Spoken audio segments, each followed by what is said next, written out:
ॐ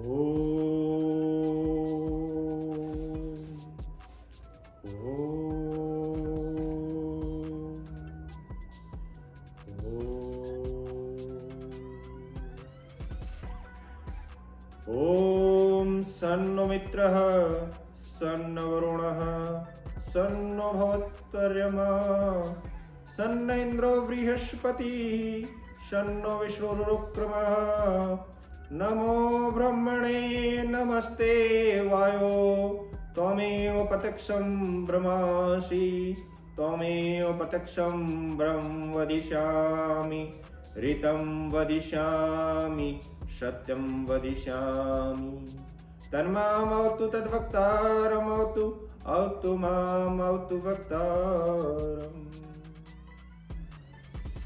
उस परम पिता परमात्मा को नमन जो हमारा मित्र है, जो वरुण बनकर हमें शीतलता देता है, जो अर्यमा बनकर हमें न्याय सिखाता है।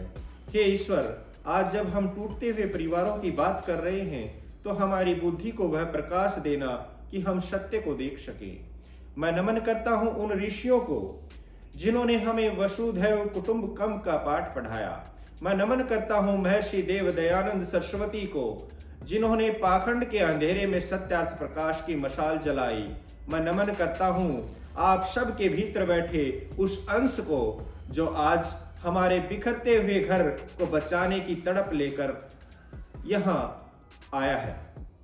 मित्रों, आज प्रवचन शुरू करने से पहले मैं आपसे एक प्रश्न पूछना चाहता हूं। क्या कारण है कि जिस घर को बनाने में दादा दादी ने अपनी हड्डियां गला दी, जिस छत के नीचे माँ बाप ने अपनी पूरी जवानी खपा दी, आज उसी घर की दीवारें हमें काटने को दौड़ती हैं। मेरे आत्मीय जनों, आज हम उस समस्या पर विचार करने बैठे हैं जिसने राष्ट्र की सबसे छोटी और सबसे पवित्र इकाई परिवार को झकझोर दिया है। आर्य समाज का सिद्धांत कहता है कि व्यक्ति से परिवार, परिवार से समाज और समाज से राष्ट्र बनता है। यदि परिवार टूट रहा है तो समझ लीजिए राष्ट्र की नींव में दीमक लग रही है। आज सवेरे जब मैं ध्यान में बैठा तो मुझे एक सिसकते हुए बच्चे की आवाज सुनाई दी। वह बच्चा किसी भारी दुश्मन से नहीं डर रहा था, वह डर रहा था अपने ही माता पिता की ऊंची आवाजों से। वह डर रहा था कल सुबह जब वह उठेगा तो क्या उसे माँ और पिता दोनों एक ही मेज पर चाय पीते मिलेंगे। किसी गीतकार ने क्या खूब कहा है, दरारें पड़ गई हैं अब तो आंगन के चबूतरे पर, परिंदे उड़ गए डर कर घरों के हर मुंडेरे पर। जहां कल गूंजती थी किलकारी खुशियों के झूलों की, वहां अब राख बिखरी है अरमानों के फूलों की। परिवार विच्छेद, फैमिली ब्रेकडाउन केवल एक कानूनी शब्द नहीं है, यह एक जीवित यज्ञ की पूर्णाहुति से पहले ही अग्नि का बुझ जाना है। आज का यह कुछ समय आपकी जिंदगी के सबसे महत्वपूर्ण कुछ मिनट हो सकते हैं।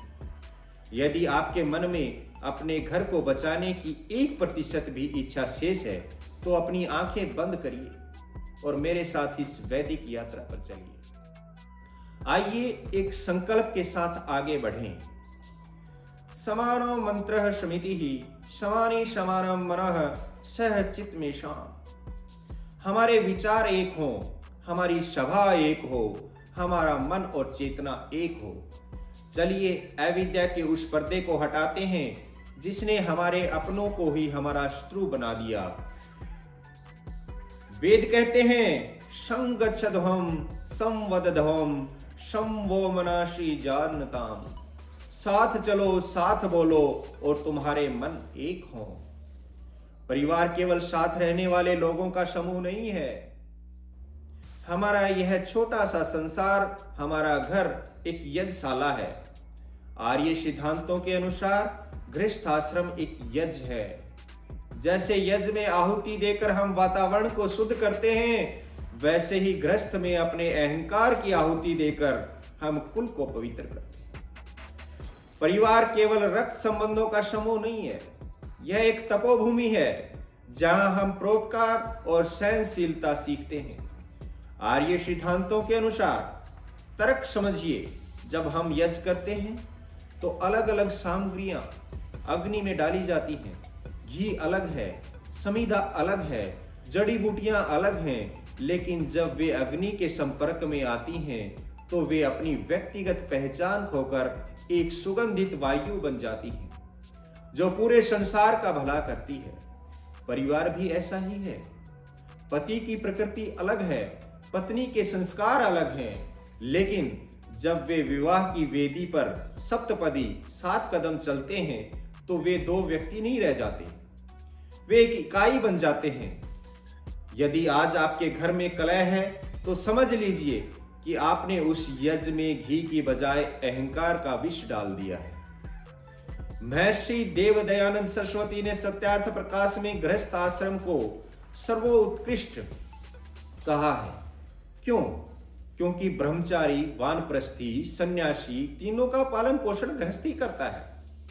वेद में घर के लिए एक शब्द आता है, शरणम। घर वह स्थान है जहां बाहर की धूप से झुलसा हुआ व्यक्ति आकर शीतलता प्राप्त करता है। लेकिन विचार कीजिए, यदि घर के भीतर ही आग लगी है तो मनुष्य कहां जाएगा? आज हम जिसे इंडिविजुअल फ्रीडम, व्यक्तिगत स्वतंत्रता कहते हैं, आर्य सिद्धांत उसे अविद्या कहता है। आर्य विचारधारा कहती है कि स्वतंत्रता स्वच्छंदता नहीं है, मर्यादा के भीतर रहना ही स्वतंत्रता है। जैसे रेल की पटरी ट्रेन को बांधती नहीं है बल्कि उसे गति देती है, वैसे ही परिवार की मर्यादाएं हमें जकड़ती नहीं है बल्कि हमें बिखरने से बचाती है। अथर्ववेद का एक अद्भुत सूक्त है, सामनस्य सूक्त। इसके मंत्रों को अपने हृदय पर अंकित कर लीजिए। सहृदम सामनस्य अविद्वेषम कृणोमि वह। ईश्वर कहता है, मैं तुम्हारे हृदयों को एक जैसा बनाता हूं, तुम्हारे मनों को एक जैसा बनाता हूं और तुम्हें द्वेष से मुक्त करता हूं। परिवार विच्छेद तब शुरू होता है जब हम एक दूसरे के चेहरे को तो देखते हैं पर हृदय को नहीं पढ़ते।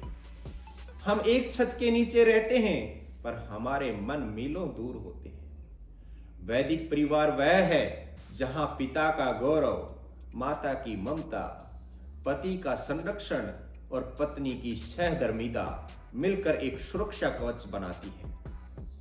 यदि आज आपके परिवार में दरार आई है तो इसका अर्थ है कि आपने वेद की उस समानता और सामंजस्य को भुला दिया है। सोचिए, एक हाथ की 5 उंगलियां अलग अलग लंबाई की हैं, इनमें कोई छोटी है कोई बड़ी, लेकिन जब ये मुट्ठी बनते हैं तो इनमें अपार शक्ति आ जाती है। किसी गीतकार ने क्या खूब पंक्तियां लिखी। अकेली शाख को तो आंधियां भी तोड़ देती है, हवाएं रुख अपना कमजोर जानिब ही मोड़ देती है, मगर जो साथ मिलकर एक सुंदर सा चमन कर दे, हजारों बिजलियां भी उनके आगे सिर को नत कर दें। परिवार के सदस्यों की सोच अलग अलग हो सकती है, स्वभाव अलग हो सकता है, पर जब संकट आता है तो उन्हें मुट्ठी की तरह एक होना चाहिए। विच्छेद का अर्थ है एक एक उंगली को अलग करना, जिससे हाथ की पूरी शक्ति समाप्त हो जाती है। ऋषि दयानंद ने सत्यार्थ प्रकाश में स्पष्ट कर दिया, अविद्या अस्मिता राग द्वेष अभिनिवेशः पंच कलेशाः। हमारे दुखों के 5 कारण हैं, जिनमें सबसे बड़ी शत्रु है अविद्या। आज के आधुनिक जोड़ों, कपल्स को देखिए, वे प्रेम किसे समझते हैं? केवल शारीरिक आकर्षण या क्षणिक सुख को? आर्य सिद्धांत कहता है कि जो वस्तु अनित्य, टेम्परेरी है, उसे नित्य, परमानेंट मान लेना ही अविद्या है, और दुखों का मूल कारण अविद्या है। जब तक चेहरे पर चमक है, जेब में धन है, तब तक तो सब हनी और स्वीटी है। लेकिन जैसे ही संघर्ष आता है, बीमारी आती है या धन की कमी होती है, वैसे ही वह प्रेम का महल ढह जाता है। क्यों? क्योंकि वह महल अविद्या की नींव पर बना था, धर्म की नींव पर नहीं। अधर्म और स्वार्थ को समझिए। जब हम सेल्फ को सर्व आल से ऊपर रखते हैं तो दरार आनी निश्चित है। आज का सबसे बड़ा रोग है माई लाइफ माई रूल्स, मेरी जिंदगी मेरे नियम। वेद कहते हैं ओम विश्वानि देव सवित्र दूरितानि पराशुव यद्भद्रम तन्ने आशुव। अर्थात हे ईश्वर, हमारी बुराइयों को दूर कर और जो कल्याणकारी है वह हमें दे। आज का मनुष्य केवल मेरा सुख देख रहा है।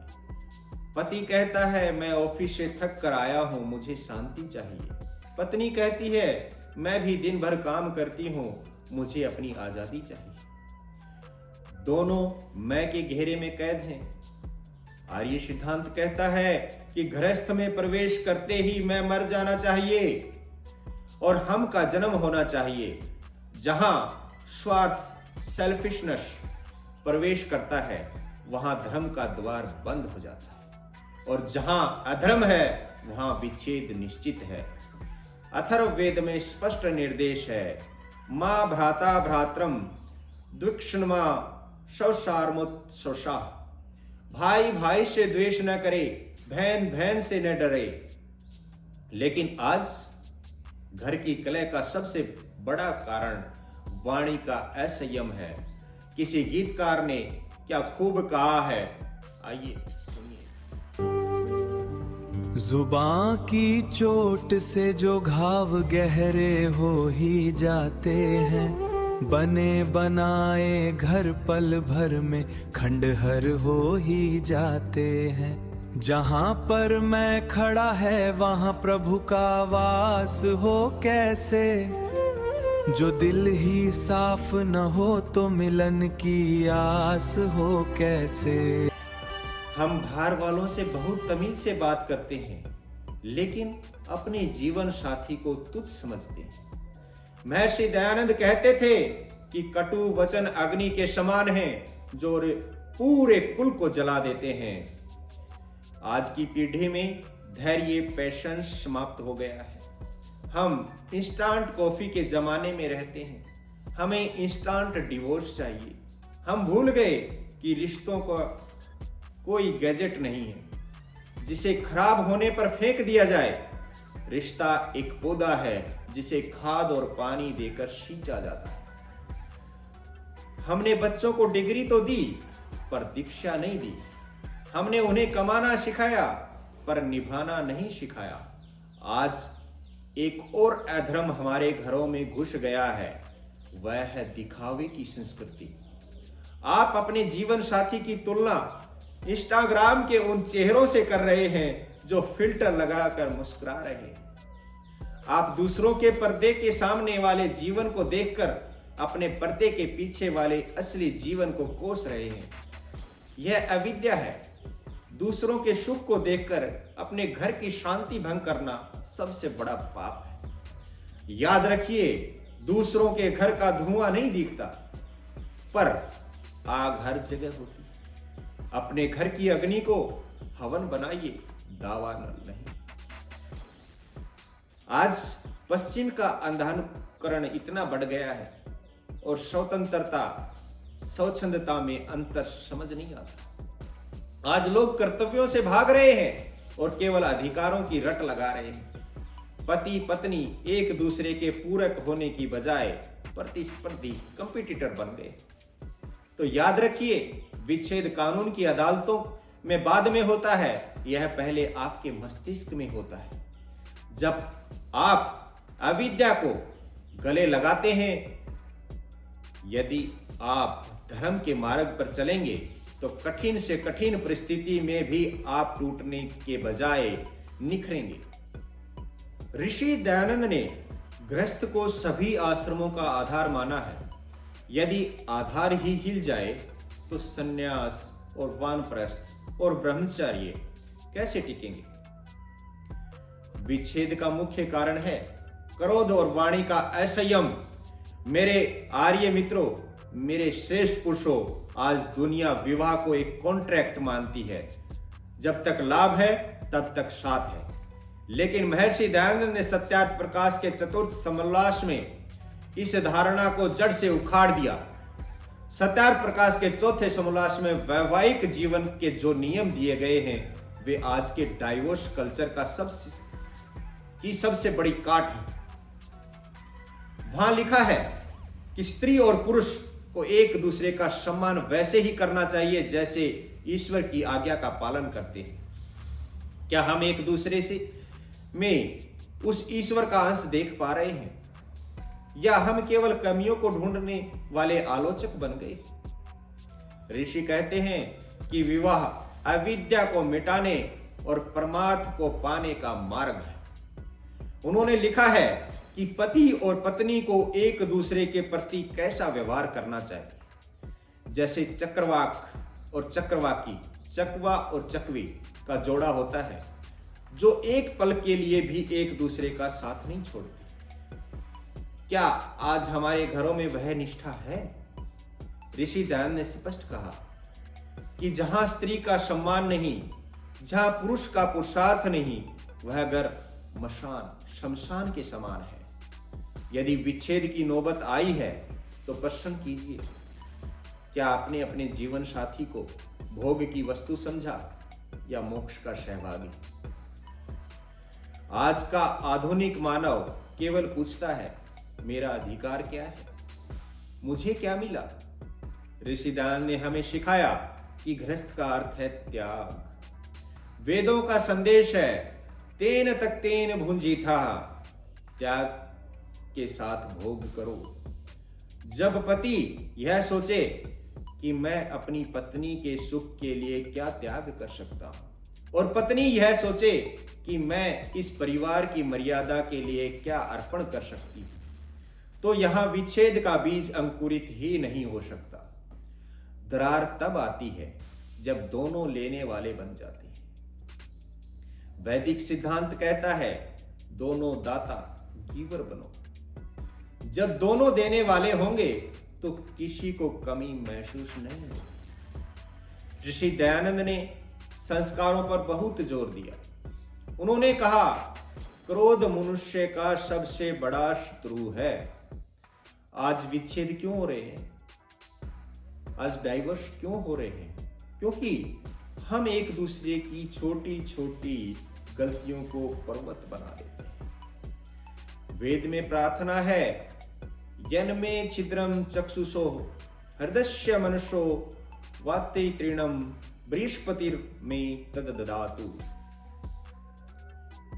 मेरे मन, हृदय और दृष्टि में जो भी दोष आ गए हैं, हे ज्ञान के देव, उन्हें दूर करो। ऋषि दयानंद का जीवन देखिए, उन पर पत्थर फेंके गए, उन्हें जहर दिया गया, पर उन्होंने क्षमा का मार्ग नहीं छोड़ा। यदि हम अपरिचितों को क्षमा कर सकते हैं तो उस जीवन साथी को क्यों नहीं जिसके साथ हमने अग्नि के सामने कसमें खाई थी? क्या हमारा अहंकार उस अग्नि से भी बड़ा हो गया? महर्षि दयानंद ने संस्कार विधि में संतान के निर्माण पर बहुत बल दिया। देखिए, जब परिवार टूटने पर आता है तो बच्चे की क्या स्थिति होती है? गीतकार क्या कहता है? तुम्हारी जीत की खातिर वो बच्चा हार जाता है, जो तुम दोनों को लड़ते देख कर थर्रा जाता है। उसे क्या दोष देना जब महल बुनियाद से टूटे, विधाता भी है रोता जब किसी का साथ यूं छूटे। जब एक पति पत्नी अलग होने का निर्णय लेते हैं तो वे केवल अपना रिश्ता नहीं तोड़ते, वे अपने बच्चों का भविष्य जला देते। ऋषि कहते थे कि माता पिता बच्चे के प्रथम गुरु हैं। विचार कीजिए, यदि गुरु ही आपस में लड़ रहे हों तो शिष्य यानी संतान का क्या होगा? क्या आप अपने अहंकार की तृप्ति के लिए अपने ही अंश को अनाथ बनाने का पाप करेंगे? आर्य सिद्धांत कहता है, अपने सुख का गला घोंट दो, लेकिन धर्म की और संतान की रक्षा के लिए धैर्य का दामन मत छोड़ो। एक बार किसी ने पूछा, महाराज सुखी गृहस्थ का रहस्य क्या है? महाराज ने मुस्कुराकर कहा, जब पति अंधा हो जाए और पत्नी बहरी। इसका अर्थ यह नहीं कि शारीरिक रूप से अक्षम हो जाए, बल्कि इसका अर्थ है पति पत्नी की बुराइयों के प्रति अंधा हो जाए और पत्नी पति के कड़वे वचनों के प्रति बहरी हो जाए। जहां दोषों की अनदेखी और गुणों की सराहना होती है, वहां स्वर्ग स्वयं उतर आता है। मेरे आर्य बंधु, मेरे प्रिय बंधुओं, यदि आपके घर में अशांति है तो दवा बाहर मत खोजिए। महर्षि दयानंद ने हर गृहस्थ के लिए 5 महायज्ञ का विधान बताया है। ये 5 केवल कर्मकांड नहीं, बल्कि परिवार को जोड़ने वाली गोंद हैं, ग्लू है ये। पहला जो यज्ञ बताया है, ब्रह्म यज्ञ यानी स्वाध्याय और संध्या। जब पति पत्नी साथ बैठकर ईश्वर का ध्यान करते हो तो उनके मानसिक क्लेश शांत होते हैं। क्या आपने कभी साथ बैठकर गायत्री मंत्र का जप किया है?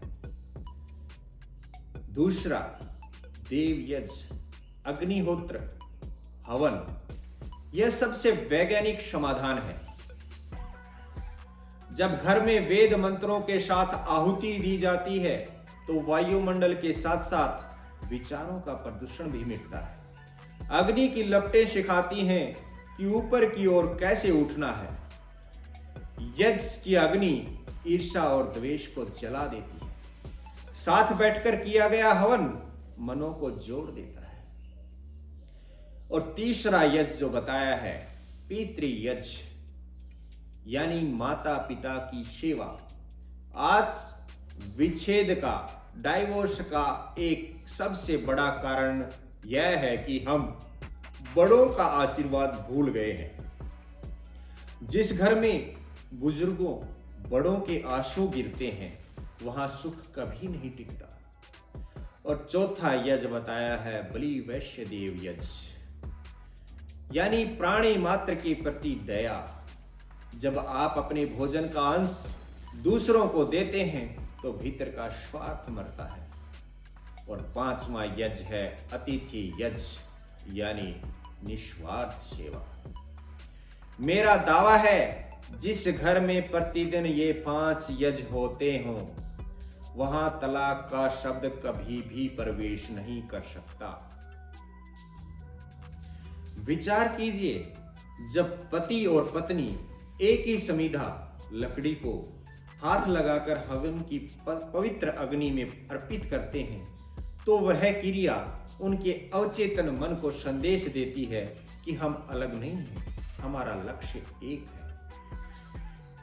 किसी गीतकार ने इन बातों को कैसे सुंदर शब्दों में पिरोया है, आइए सुनते।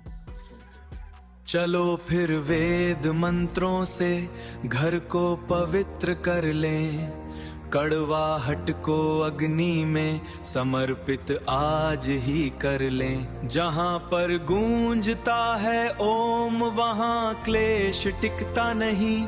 वो घर कभी भी दुनिया की अदालतों में बिकता नहीं। हवन का धुआं केवल फेफड़ों को शुद्ध नहीं करता, वह उन पुरानी कड़वी यादों को भी धुंधला कर देता है जो आपके मन में कचरे की तरह जमा है।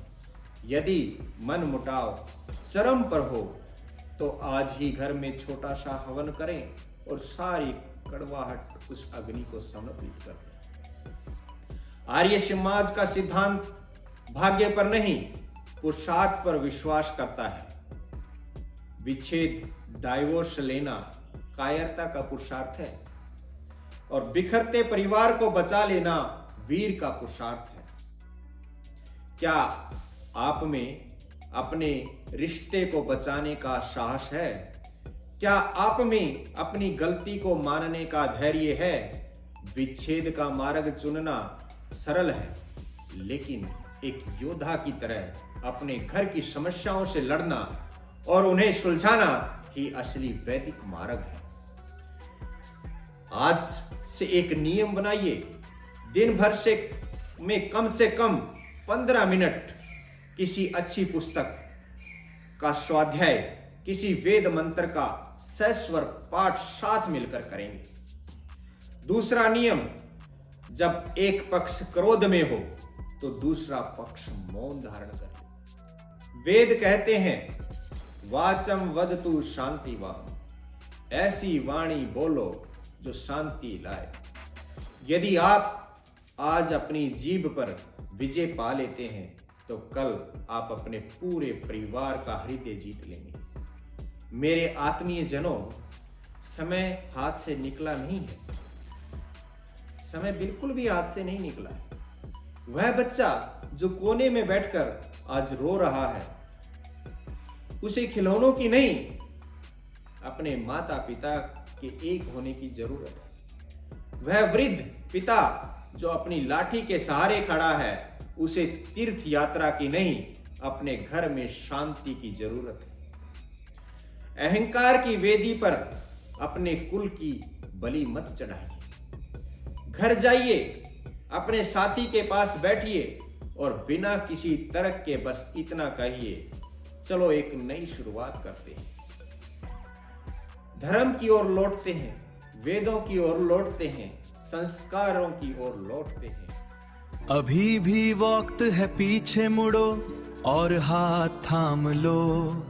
गिले और शिकवे सब तज कर प्रभु का नाम तुम ले लो।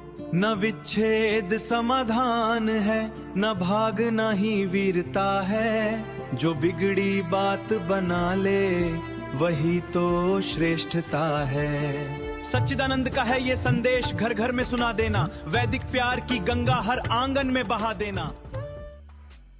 आइए मेरे साथ हाथ जोड़कर संकल्प लें, मैं अपने घर को टूटने नहीं दूंगा या नहीं दूंगी। मैं अपने गृहस्थ को तपोभूमि बनाऊंगी। मैं अपने घर में अविद्या के अंधेरे को ज्ञान के दीपक से मिटाऊंगा। मेरे आर्य सज्जनों, विच्छेद समाधान नहीं, पलायन है। युद्ध के मैदान से भागना कायरता है और गृहस्थ के मैदान से भागना अधर्म है। अपने बच्चों के भविष्य के लिए, अपनी संस्कृति की रक्षा के लिए उस टूटे हुए कांच को जोड़ने का पुरुषार्थ करें। आज संकल्प लें कि वाणी में मिठास लाएंगे, व्यवहार में कोमलता और हृदय में वेद की ऋचाओं जैसा विस्तार। ओम अस्तो मा सतगमय, तमसो मा ज्योतिर्गमय, मृत्योर्मा अमृतम गमय। ओम द्यौ शांति अंतरिक्षम शांति पृथ्वी शांतिराप शांतिरोषधयः शांतिः वनस्पतयः शांतिर्विश्वे देवा शांति ब्रह्म शांति सर्वं शांति शांतिरेव शांति शामा शांतिरेधि।